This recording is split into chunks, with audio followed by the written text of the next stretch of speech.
I'm from the physical department. I'm a committee member here of this Provost graduate student lecture series. And I'm greeting you all that you want to see this nice talk, which is coming up. And the speaker, today's speaker, is Jeffrey Epstein. Epstein, okay. Got the European, Eastern European. Okay. Epstein. And he is working in political science. Political philosophy. Political philosophy, okay. At the Department of Philosophy, and is unlikely, this is why is out of town. Thus, I'm introducing him today. And what can I say?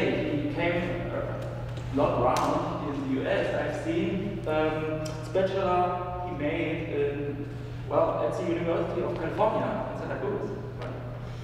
And his master at the American University at Washington, D.C. And now he is since 2008 a PhD student here at Stony Brook on a Stony Brook Graduate Council Fellowship, right? Okay, this topic, as you've seen, is, well, it's really timeliness, since this topic of immigration, and in particular the phenomenon of scapegoats, is, well, can be found through the whole history, in particular is as old as mankind. And it's not only restricted to the US, you can find it in Europe, you can find it in Japan, in Australia, and so on, also in China, and so on. Yeah, and in particular, all of them have the same in common pattern, namely, it's always the language, the words we are choosing, which makes the words we are living in particular, how we integrate the new immigrants. And Jeffrey is talking today how the US politicians are doing so, if they're doing well or not, as you will see. Right? Awesome. Okay. Thanks.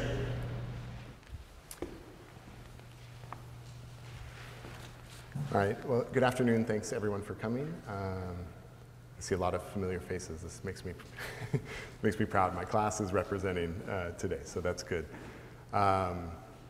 So thanks for the nice introduction. And well, I'll just get going here. This is a sort of Paleolithic presentation, right? Maybe you might be more used to the PowerPoints and these sorts of things. This is sort of a classic philosophy presentation with a sort of straight reading of a paper. So hopefully it's engaging enough and you can track it well enough to have it be meaningful for you. And hopefully we'll have time for some questions if you have them at the end. So the title of this paper is Anchor Babies and Electrified Border Fences, Democracy, Foreignness, and the Rhetoric of Sovereign Purification. So here's the introduction. If you're old enough, most of you probably recall the 2000 US Supreme Court decision of Bush v. Gore, which effectively handed the presidency to George W. Bush by ending the Florida vote recount. For many on the political left, their belief in the indisputable democratic principle of free and fair elections had been violated by that sharply divided, ostensibly political judicial opinion. In response to this perceived injustice, it was common to hear those on the left say that they were moving to Canada or somewhere in Europe. In other words, the remedy for this democratic failure was to make oneself a foreigner. In other words, to symbolically become foreign by physically moving outside of the territorial US for a period of time. More recently, in 2008, we heard similar sentiments, only this time with the election of President Barack Obama, many on the political right did not publicly proclaim that they were heading abroad. Instead of making themselves foreigners, these folks went on a gun-buying frenzy and declared that it was the president himself who was a foreigner, thereby casting Obama as an illegitimate president who represents a mortal threat to the US and its democracy, and therefore the need for the guns, right? The respective responses share two similarities. First, the concept of foreignness is central to both positions. One group is headed to foreign lands, and the other insists the president himself is a foreigner.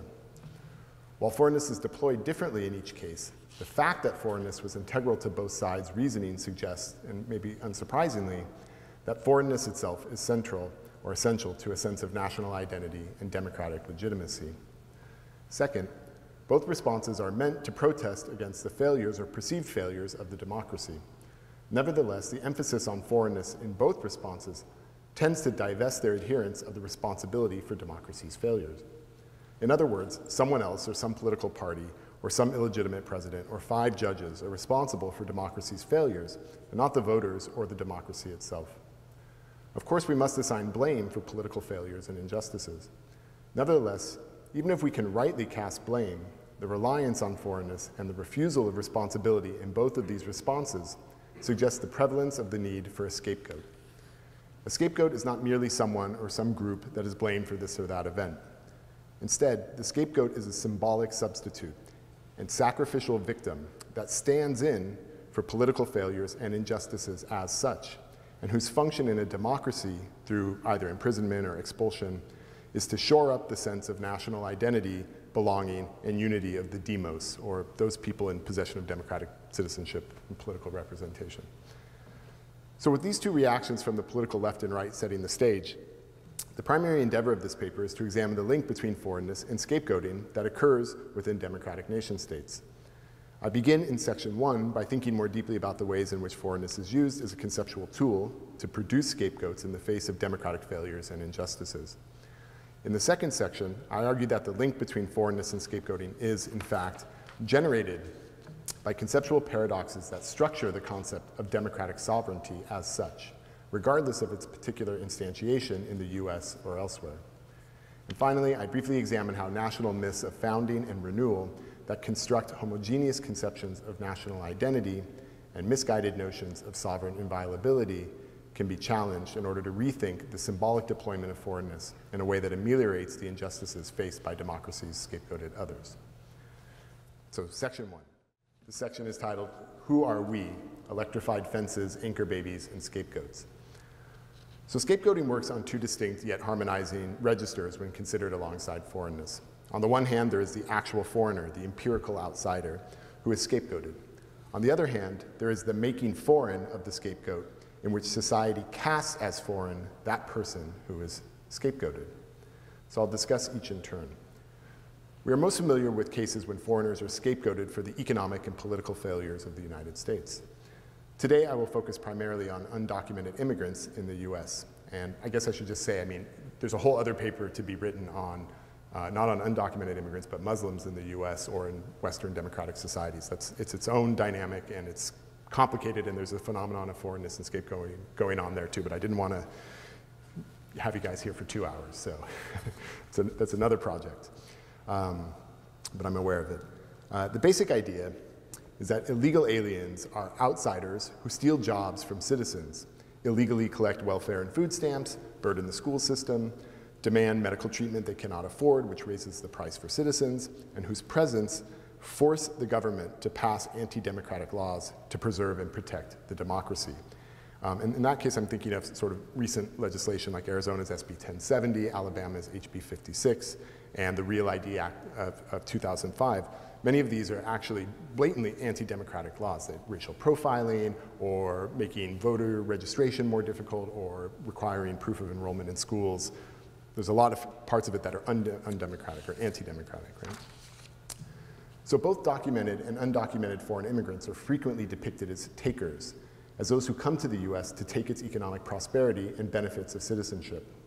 The xenophobic construction of the foreign taker serves as a reliable scapegoat for politicians and pundits, since foreigners and foreignness are cast as, quote, a problem that needs to be solved, unquote. That's from Bonnie Honig. So the responses to this problem from the political left and right differ, but both approaches generally proceed from the notion that foreignness and immigration are problems, as evidenced by the questionable rhetoric, laws, and political policies directed against documented and undocumented foreign immigrants by both sides of the political spectrum. And I should note, so today I'm going to focus on the political right and the Republican rhetoric on this. There could be a whole other paper on the political left. I mean, the Obama administration, for example, has deported more undocumented immigrants, or they're on track to deport more undocumented immigrants in one term than George W. Bush did in 2 terms, right? So there's no sense of the left being sort of, you know, hands-off about immigration, and Obama is all about building the wall and unmanned predator drones, militarizing the border, et cetera. So, you know, it could go both ways, but in honor of the current Republican primaries, I'm going to focus on the political right. So rather than a simple rebuke of lawlessness or concern for national security, I argue that the positions we're about to examine actually reveal an implicit logic that links foreignness, scapegoating, and xenophobic exclusions unique to democracy. So hopefully we have not already forgotten the failed candidacies of Michelle Bachmann and Herman Cain. In response to Rick Perry's relatively moderate claim that it was heartless to think that Texas should not provide in-state college tuition to some children of undocumented immigrants, the Republican field attacked him as weak on immigration. Almost immediately, Bachmann signed a pledge produced by a group called Americans for Securing Our Border that requires candidates to commit to stopping the flow of illegal immigration between the US and Mexico through the construction of multi-layered fences along the entire border. The presumption here is that a double fence will actually secure the border.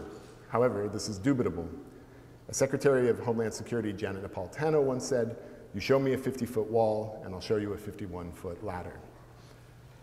So in the battle for the conservative base, it became clear that 1 or 2 fences were just as good as no fences at all. Herman Cain took the border security issue to its absurd extreme, arguing that the US needs, so this is a quote, a direct quote from Herman Cain, "A 20-foot wall, barbed wire, electrified on the top, and on this side of the fence, I'll have that moat that President Obama talked about, and I'll put alligators in that moat." So this, as crazy as that sounds, this is a response from Cain. So Obama had sort of been talking about the escalation of the rhetoric around building the walls, and he goes, what's next, a moat or alligators in the moat? And Herman Cain came out and said, yeah, that's right, a moat with alligators in it, right? And then the next day, Cain sort of backtracked a little bit, and he said, okay, well, maybe we won't have the moat, and maybe we won't have the alligators, but we still ought to have a 20-foot high fence that runs the entire part of the border that is electrified with barbed wire on top, and his bonus was, we'll put a sign in Spanish that says you will die, right? And that was the bonus. So, okay. So that's the absurd extreme in some respects. For his part, Ron Paul believes the threat of undocumented immigration and anchor babies is so severe that the Constitution should be rewritten to end birthright citizenship. And I'll say more on birthright citizenship in a second. So finally, Mitt Romney does not insist upon votes or a new Constitution, but his position is perhaps the most dystopic. He calls for self-deportation, an idea that's taken from the co-author of Arizona's SB 1070 and Alabama's HB 56 immigration laws, which are the harshest in the land, that are designed to make the living and working conditions of nearly 12 million undocumented immigrants, 12 million, so unbearable that they are left no other choice but to self-deport, right, to go back home. So as stated, beyond lawlessness, the xenophobic tenor of these positions points to the symbolic power of the way in which foreignness is perceived and deployed as a threat, not only to the economy, but also to the very democratic principles we are forced to abandon, paradoxically, in order to preserve democracy from itself. And so as I mentioned, we have like the militarization of the border in the domestic sphere, but one of the amazing things from the Real ID Act of 2005 is that it gives unprecedented power to the Director of Homeland Security to waive any law in the United States in order to facilitate the construction of the wall along the border.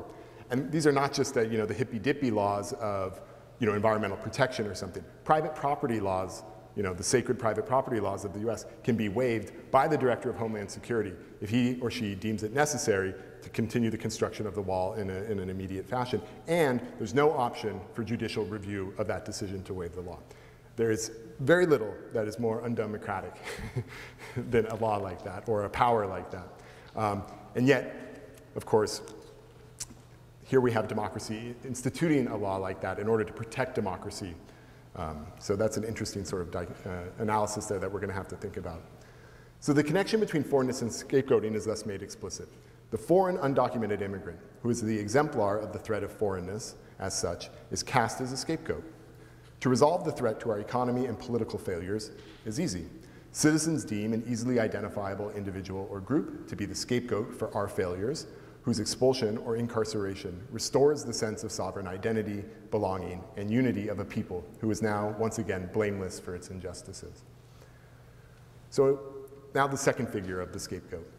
In addition to the foreigner as scapegoat, there's another form whereby society assigns foreignness to the scapegoat, whether the scapegoat is a foreigner or not.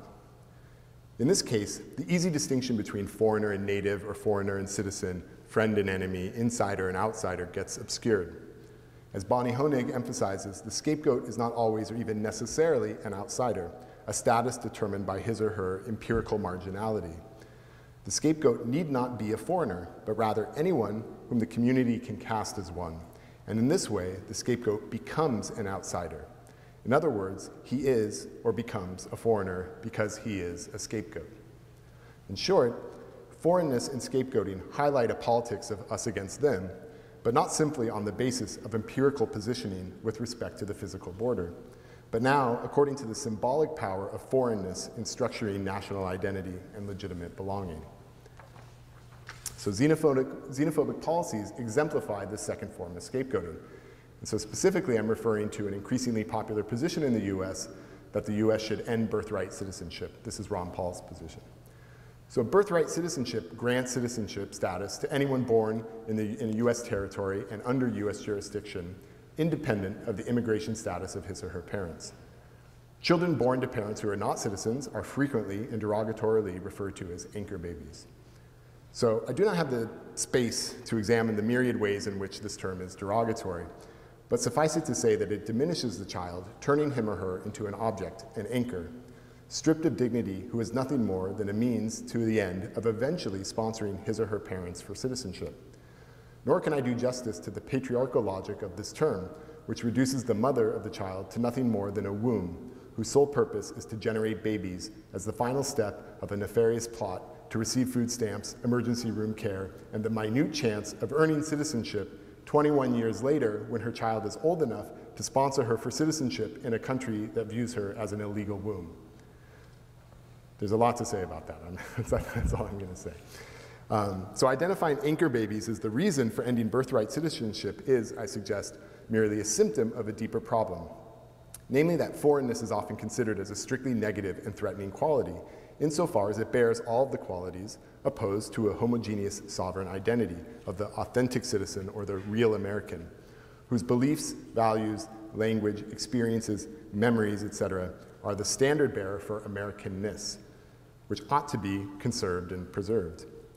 This fixed notion of the authentic citizen justifies using foreignness to unjustly and undemocratically restrict access to the public sphere for certain citizens and documented or undocumented residents who are deemed to be threats to the homogeneous sovereign identity of the nation. So there's many examples that abound. And this first one, I'm going to reference slavery, and it's complicated because a slave is not an undocumented or a documented immigrant or a citizen, right? The status of the slave is sort of special, but the logic works out the same here. So during slavery, African Americans were undemocratically denied citizenship and voting rights, not because they were foreigners, but rather because they were deemed by whites to be foreign to the very concept of humanity. They were chattel, or at best, 3/5 of a person. Therefore, it was their own fault that they were not allowed to be free and equal or vote, since they lacked the capacity to do so. They were democracy's scapegoats insofar as they bore the responsibility for the undemocratic practice of slavery, which they brought upon themselves and the nation. Simultaneously, scapegoated slaves provided for the maintenance of a homogeneous sovereign identity and sense of political unity through the externalization of the democratic injustices upon a group of so-called foreigners. That's one example. Another. Before suffrage, women were undemocratically denied the right to vote, not because they were foreigners, but because they were foreign to rationality in the public sphere. Women, like slaves, were scapegoated for forcing the undemocratic practice of denying equality and restricting the right to vote. Restricting the right to vote, a regrettable but necessary policy needed to save the democracy from the vicissitudes of an irrational and emotional electorate. Similar to the slaves, their foreignness allowed for this injustice to be externalized. Today, there is the anchor baby, who is a citizen threatened by and blamed for undemocratic laws. Paradoxically, it is the very fact of her citizenship that makes her foreign. Accordingly, the anchor baby scapegoat is deemed to be foreign because she is foreign, despite, in reality, being a citizen. Sounds a little, let me repeat that because that's a little confusing, right? The anchor baby scapegoat is deemed to be foreign because she actually is foreign, despite, in reality, being a citizen. And that justifies an undemocratic laws and the propagation of xenophobic attitudes and policies in an ostensibly plural and equal society. So none of these examples are reducible to the other, and the logic of exclusion and scapegoating and foreignness in each case deserves its own analysis. Nevertheless, in each case, the failures of democracy require a scapegoat who is not merely a foreign enemy or foreign immigrant, but rather a citizen or resident who is cast as a foreigner, demonstrating that geopolitical borders and empirical marginality are not what decide foreignness. Indeed, the structuring logic of ending birthright citizenship because of the anchor baby threat is ultimately contradictory, since it endeavors to define foreignness as empirical marginality while simultaneously relying upon a notion of foreignness that no longer attaches to the non-citizen, the empirical outsider, or even the foreigner herself. So what these and other examples of the scapegoat made foreign reveal is a xenophobic logic that produces scapegoats who symbolically make possible the reestablishment of the demos as a blameless, homogeneous sovereign identity. Okay, so that's section one. This next section is the hardest section, so that's why it's shorter. This gets a little thorny at times, but I'm going to try and flesh it out for you, okay? The second section is called Democracy to Come and the Paradox of Democratic Sovereignty.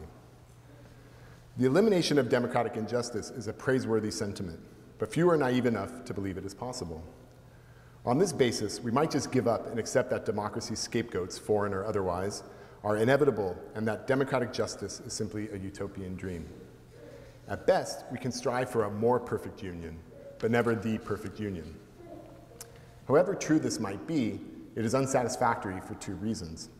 First, it makes critiques of democracy exceedingly difficult because the theoretical assumption is that democracy is fully present and that democratic failures are the result of the human penchant to err in instituting or observing democratic tenets. Second, this conception of democracy fails to identify or even attempt to identify the source of and perpetuation of the phenomenon of scapegoating.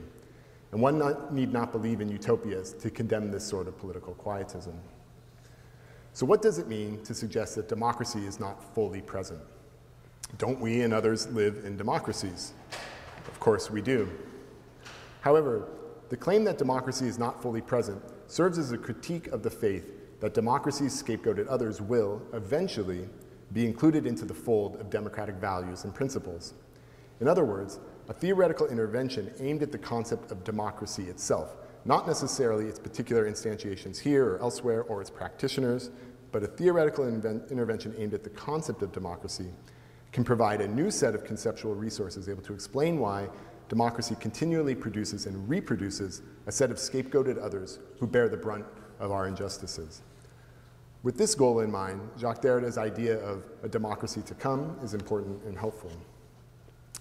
Derrida acknowledges that democracy takes time, that it is, in some sense, a progressive enterprise. But he nevertheless insists that because democracy as such is never present, it always remains to come. In his own words, he suggests that democracy is never present as such because it is, and this is a quote, a concept devoid of sameness. So what does that mean? For Derrida, democracy as such, democracy itself, is never what it is or purports to be. It lacks in essence the self of itself, because it is always in a process of what he calls a double renvoi, the spatial sending off of the other, as well as the referral to the other, and a temporal putting off or adjournment. So again, the double renvoi is a spatial sending off of the other, as well as a referral to the other, and a temporal putting off, a putting off in time. So if we can understand this double movement of sending off and putting off, we will see why Derrida thinks democracy to come is distinct from an ideal democracy that will come someday. In what sense is democracy always being spatially sent off? Well, as the examples above showed, democracy sends off those who threaten it by excluding them from the demos. They are sent back to the private sphere, away from the polls, off to jail, deported, dehumanized, or delegitimized. Rather than regrettable cases of individual injustices performed by this or that nation state, sort of growing pains of a maturing society, this sending off demonstrates the way that democracy itself is sent off in order to protect itself. In other words, the undemocratic laws and practices are adopted in order to immunize the democratic state from the threat posed to democracy by democracy. So for example, women were denied the right to vote to protect the democracy of the US from the threat of irrational voters. Yet, this demand that women be allowed to vote arises from the very principles of freedom and equality that structure democracy itself. So freedom is restricted to ensure freedom, equality disregarded to ensure equality. In this way, sending off is structural insofar as the very principles that structure the concept of democracy are the very same ones which must necessarily be limited when instantiated. For if they were not, the democratic state could not survive. As Derrida insists, quote, democracy protects itself and maintains itself precisely by limiting and threatening itself, end quote. Spatial sending off has another dimension. In addition to the exclusions in sending off, there is also the sending off of democracy in the form of a referral to the other, in the form of respect for the foreigner or for the alterity of the other. As we know, democracy can champion the other. We are all familiar with the motto, give me your tired, your poor, your huddled masses. Yet this consideration of the other, the foreigner, the minority, and the weak is precisely a limiting of the power of the majority. The power, the force, the rule, in other words, the krasi of the demos, the force, the rule of the demos, of the many is sent off in an address and an invitation to the other. And Derrida insists, and here's a quote, one will never actually be able to prove that there is more democracy in granting or in refusing the right to vote to immigrants. This might be surprising to hear that, but it's because universal equality demands the exclusion of the weak for the sake of the majority and the exclusion of the majority for the sake of the weak. In this respect, one electoral law is always at the same time more and less democratic than another. So this doesn't mean that Derrida thinks we should not have robust voting rights, but rather, sending off demonstrates that there is a contradiction that structures the very concept of democracy itself, which generates exclusions, including scapegoats, in the very name of and for the sake of democracy. In addition to being sent off, democracy is always being temporally deferred until another day. In this case, there is a renvoi, or a putting off until later, of democracy. So what does that mean? Once again, with reference to the above examples, through the institution of undemocratic laws, democracy as such is put off until a time when there are no longer foreign or domestic threats. Similarly, because democracy is the one form of political rule that can vote to end democracy and institute other forms of political rule, there is and never can be absolute security. And a sort of interesting example of that is sort of happening. I mean, Derrida cites Algeria in 1992, where a group of fundamental Islamists were going to be democratically elected, and they were going to end the democracy and institute an Islamic state. But we sort of have a more modern example with some of the cases of the Arab Spring right now. So for example, in Tunisia, they had after their revolution, they had the democratic election, and something like 40% of the elected members of parliament are from a sort of fundamental Islamic party. Egypt is sort of going down a similar path. Now, that doesn't mean that democracy is going to end necessarily, right? But you can see that we have to figure out what democracy is going to look like down the road. And it very well could be ended if enough of the fundamental Islamic population or parties are elected and they are choosing to. It would seem that there's a bit of a difficulty or a clash in trying to reconcile those two positions, and we'll have to see how history sort of works out. Therefore, until that time, when there is no more threat, which will never come, democracy as such is put off until later. Again, this isn't a failure of a particular state to fully instantiate democratic principles. Instead, the putting off of democracy is a structural feature inscribed onto its very concept.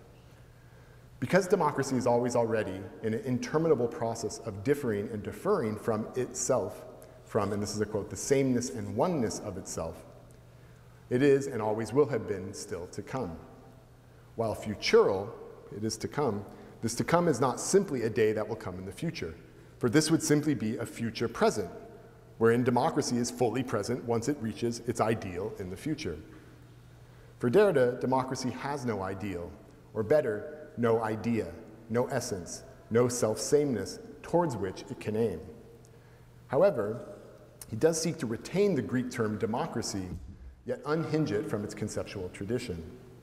If democratic decisions and expressions of power were grounded in the awareness that democracy is always put off and sent off, and that exclusions and scapegoating were structural features of democracy, then a new orientation and sensibility guiding democratic decision-making could be fostered, which rejects the force and violence of the power of democracy as fully present in favor of a new force, what Derrida calls a weak force, of the democracy to come, ever vigilant to the inescapability of the democratic injustices and violence that accompany political decision-making.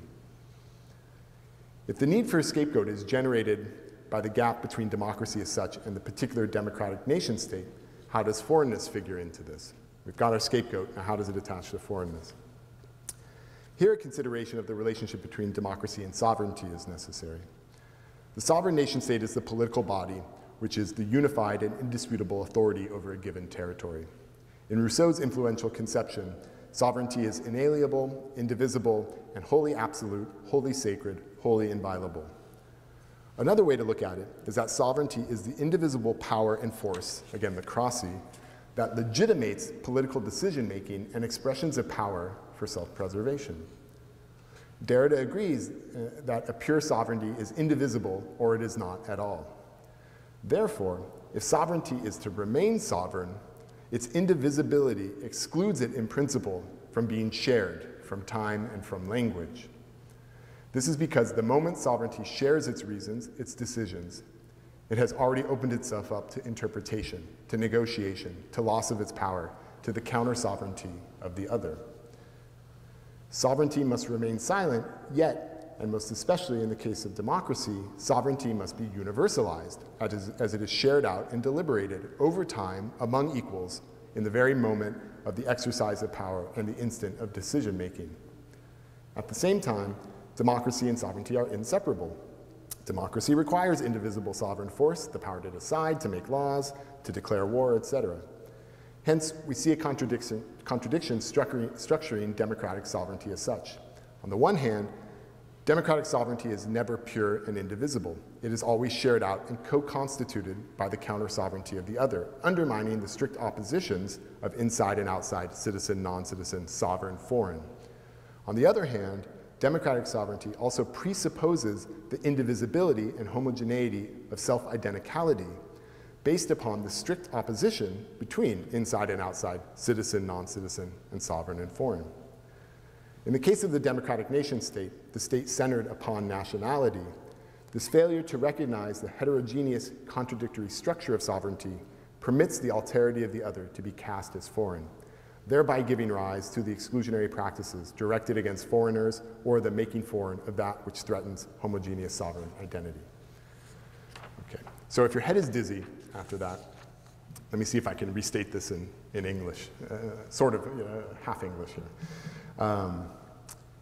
So allow me to state in more accessible terms the advantages Derrida's critique of democracy and sovereignty provide over traditional liberal theories of democracy and sovereignty. Derrida's work suggests that a homogeneous we the people that is indivisible and inviolable all too often and untenably reverts to the controlling national norms of race, class, culture, language, and heteronormativity. By contrast, democratic injustices might be mitigated by recognizing that democratic sovereignty is structurally heterogeneous, its self-sameness and self-identity always different and differing. Put differently, democratic sovereignty is always already constituted by the alterity of the other, or by foreignness. In this respect, walls, borders, barriers, harsh immigration laws, and armies are directed against that which is always already inside, to shore up the false sense of sovereign inviolability. Understood in these terms, a revaluation of foreignness might begin from the recognition that foreignness is both a threat and a promise, inside and outside, different and self-same. Through this revaluation, we might retell the stories and tell new ones of who we are in a renewed effort to ameliorate the injustices of foreign scapegoating. This third section is called The Undecided Foreigner, Challenging National Myths of Homogeneous Sovereignty.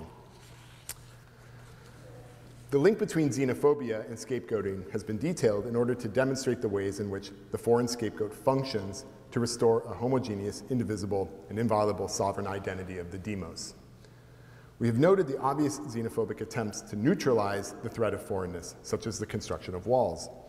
But the attempted immunity from foreign threats takes another form, namely originary fables and national myths that buttress homogeneous conceptions of national identity.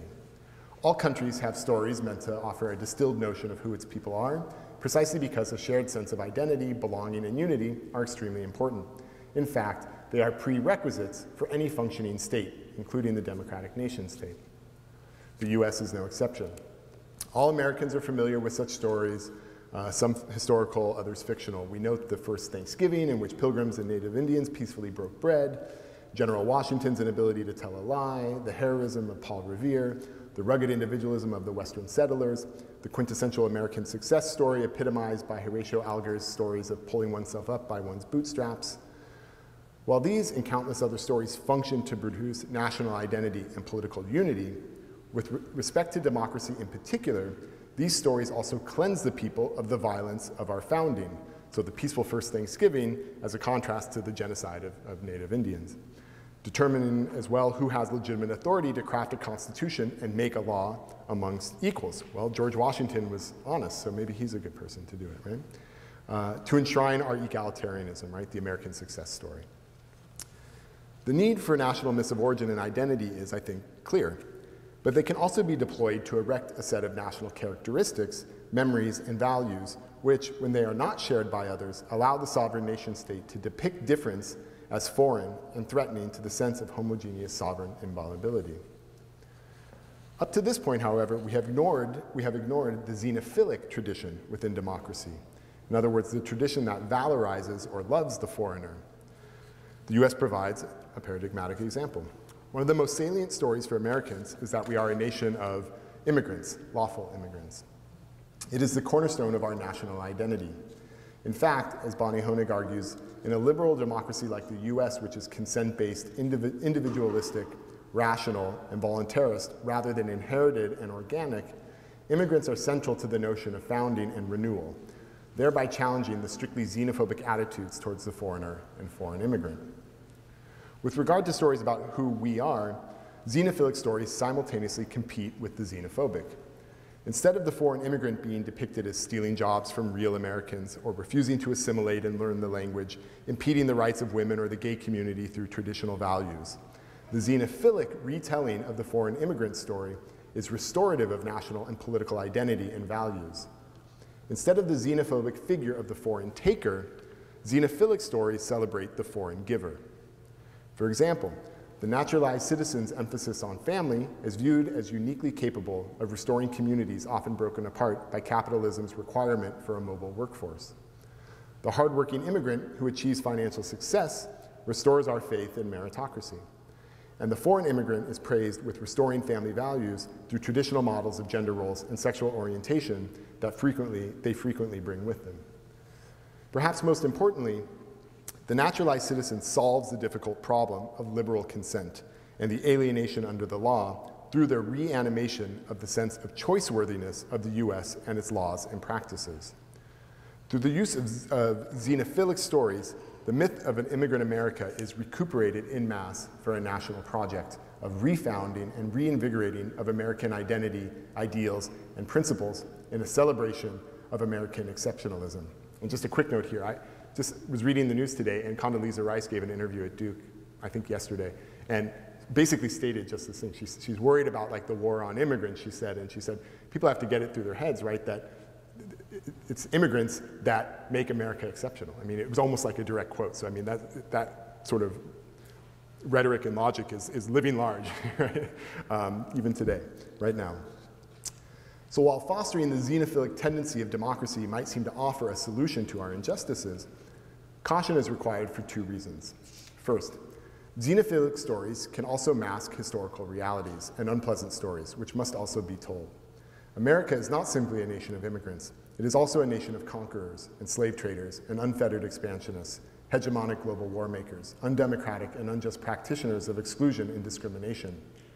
The myth of an immigrant America can cast the foreigner in a positive light, but this story is duplicitous if its sole purpose is to deny responsibility for who we are by using foreignness to prop up our exceptionalism and ignore our injustices. Second, like xenophobic uses of foreignness, xenophilic attitudes also spring from a homogeneous sovereign identity. In other words, the homogeneous sovereign identity manufactures both of these opposing attitudes simultaneously and in turn in order to appropriate the symbolic meaning of foreignness to maintain sovereign purity and inviolability. Finally, Honig argues that the dominant conception of democratic sovereignty that fosters the mutually reinforcing yet opposed attitudes of xenophobia and xenophilia rest upon the undecidability of foreignness, the depiction of foreigners as good and bad for the nation. This conception of sovereignty, and this is a quote, both produces and denies a fundamental dependence upon foreigners who are positioned symbolically so that they must, yet finally cannot, fill the gaps of consent and legitimacy for us, end quote. Following her cue, there is a possibility to recast this undecidability through new, risky stories of the foreigner that undermine the hegemonic force of the xenophobic, xenophilic binarism. For this, we must return to the story of the undocumented immigrant, who is never entirely inside or outside, foreign or native, us or them, and whose indeterminacy complicates our sense of homogeneous sovereign inviolability. Instead of those stories that turn foreignness into a threat or a pawn to restore national identity, we will tell stories of a different sort, perhaps of a democratic taker, to quote Honig, that remind us that democratic rights and liberties are never granted, but taken, demanded, and exercised. Will we tell the stories of undocumented immigrants marching through Los Angeles demanding immigration reform and rights for migrant workers? Will we tell the stories of undocumented college students who publicly demonstrate for the adoption of the DREAM Act? Will we tell stories of Mexicans and Mexican Americans in our schools, or are they to be banned as they currently are in Arizona? Will we tell stories of sanctuary cities like New Haven, Connecticut, which is trying to extend voting rights to undocumented immigrants? Will we tell the stories of democracy's scapegoated others? Will we tell stories that reject the myth of democratic sovereign purification? Will we tell stories of a democracy to come? And if so, in what languages shall we tell it? Thanks.